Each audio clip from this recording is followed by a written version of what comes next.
सांगली, मिरज आणि कुपवाड शहर महानगरपालिकेच्या वतीनं आगामी गणेशोत्सवाच्या पार्श्वभूमीवर गणेश विसर्जनाची तयारी सुरू करण्यात आली आहे। याबाबत नगरसेवक विष्णू माने यांनी मनपा आयुक्त यांच्याकडे मनपा मालकीच्या विसर्जन विहिरी सुशोभीकरण आणि दुरुस्ती तसेच रस्त्यांची सुधारणा करणे याबाबत मागणी केली होती। त्या अनुषंगाने आयुक्तांनी श्री राहुल रोकडे अतिरिक्त आयुक्त यांना आदेश दिलेले होते। त्यानुसार आज अतिरिक्त आयुक्त राहुल रोकडे साहेब यांनी कुपवाड वॉर्ड क्रमांक 8 मधील गणेश विसर्जन विहिरीची प्रत्यक्ष स्थळ पाहणी केली।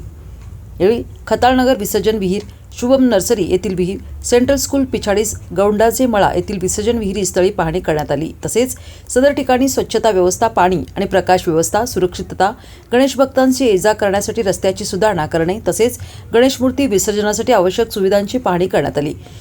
विसर्जनाच्या दिवशी भक्तांची कोणतीही अडचण निर्माण होऊ नये यासाठी संबंधित अधिकारी आणि कर्मचाऱ्यांना आवश्यक त्या सूचना देण्यात आल्या।